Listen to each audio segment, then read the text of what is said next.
Hi there. This is episode 12 of the VictorPrep Vocab podcast. This is Sam, and let's go over the previous episode's words first. Those words were archaic, innocuous, subpoena, and quibble. Archaic, that means very old or old-fashioned.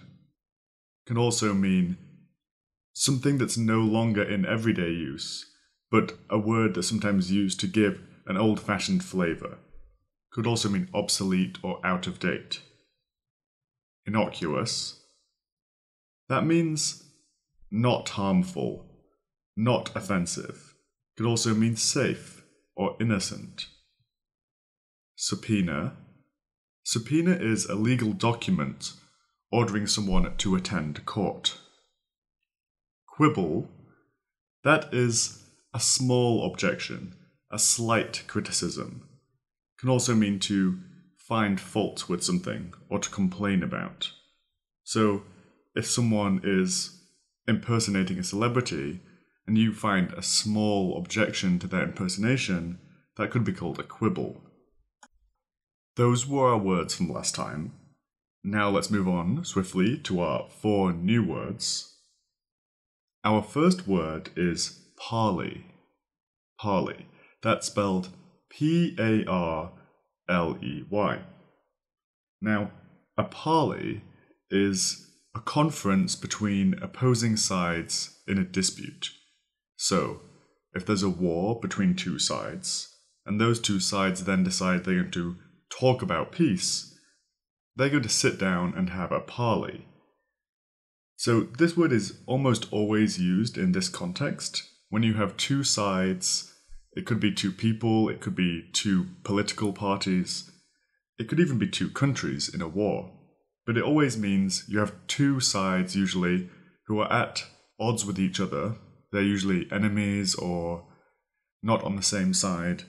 And then they're going to sit down and try and make peace in some way, to hold talks or to negotiate with each other. My example sentence was, I sat down with one of my bitter enemies to parley. It's important to note that parley can actually be both a verb and a noun. So you can say, I had a parley with him, and you can also say, we parleyed.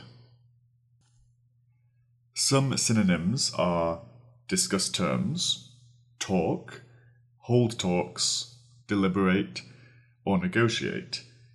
Parler, if you know French, obviously sounds very similar to parler, which means in French to talk. Our second word is decorum. Decorum is spelled D-E-C-O-R-U-M, decorum. And decorum means behavior in keeping with good taste or etiquette. So what that means is when you know you're going to some sort of special occasion or you're going to visit with some people and it's going to be a more formal occasion. Let's say you were going to visit the Queen, for example.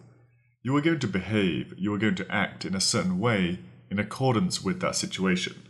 So, you are not going to swear. You are not going to spit on the floor. If you go to a nice restaurant, you usually don't use your fingers to eat with. You use the knife and fork. So, if you use the correct behavior, you talk and act in the right way for the situation, that is acting with decorum.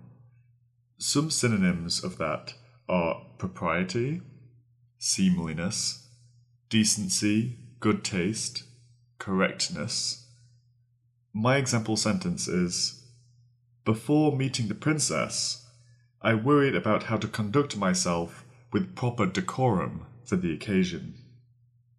Our third word is gouge.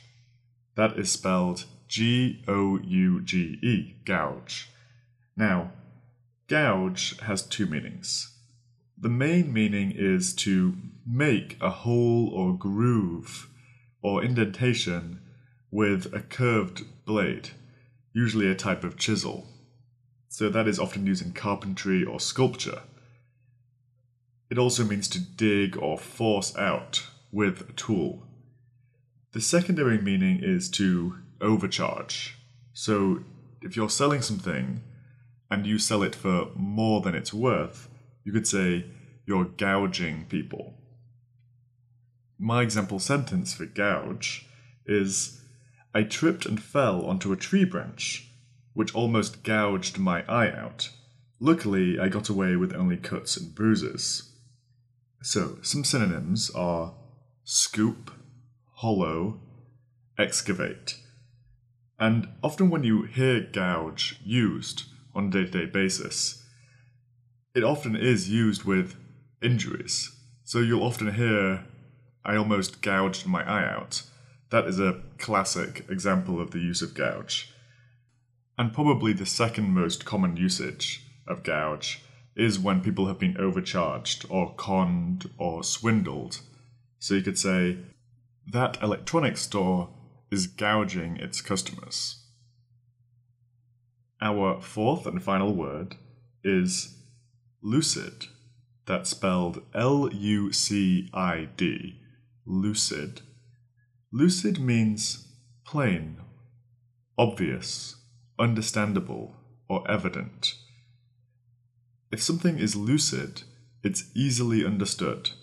You don't need to explain it much to people. It's very easy to understand. So you could say, that was a very lucid explanation. If I'm doing a good job in explaining the meaning of words to you, you could say my explanations are lucid. The secondary meaning is similar. It means characterized by clarity of understanding, rational or sane. It also has another meaning that's related, that also means clear or transparent, in the sense that a window is clear. But you can see that those two meanings are quite related. Something can be clear to understand, and clear is also the other meaning of lucid, as in clear like a window is clear or transparent. So you could say someone is lucid if they have the ability to think clearly. Some synonyms of lucid are sound, reasonable, understandable, plain, comprehensible, intelligible. And if we think about lucid in the transparent sense, you could also say limpid is another synonym. So those are our 4 words for today's episode. And now we'll go on to our 4 test sentences.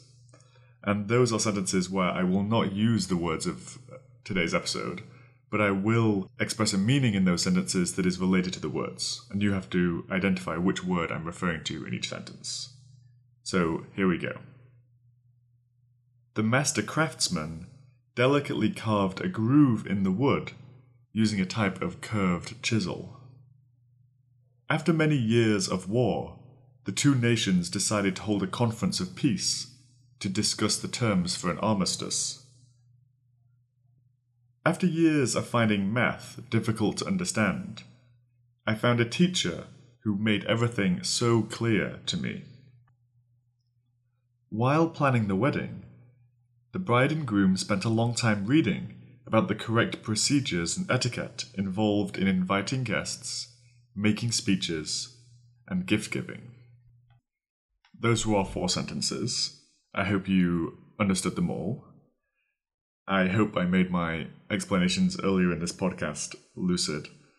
And as always, I want to say, please don't worry too much about learning the words. I say that because getting a bit stressed or worried about it is really detrimental to learning. So take it easy, try and enjoy yourself if you can. And if you do have trouble, you can just listen again. And like I always say, it's super important to make up your example sentences. make some sentences that use the words, or you could do like I do and make up some sentences that don't use the words, but use another word of a similar meaning. That would be testing your vocabulary, testing your ability to understand the word and find synonyms. Because you can't find synonyms for a word if you don't know the meaning of that word in the first place. So that's another good way of testing yourself. As always, I love your feedback. I usually get 1 or 2 emails a week, or I can't really say usually since I've only been doing this for a couple of weeks. But I have had a couple of really lovely emails from people, which is excellent, and they gave me some great feedback. So I'm trying to make this better as much as I can do, and I would welcome more feedback if you have it. So you can email me at sam.fold@gmail.com and tell me whatever you want to tell me, good or bad. I do this for fun. I want to help people, so just hearing about people I've helped makes me feel great, so that's awesome. Anyway, thanks for listening, and you'll hear from me again very soon. Bye-bye.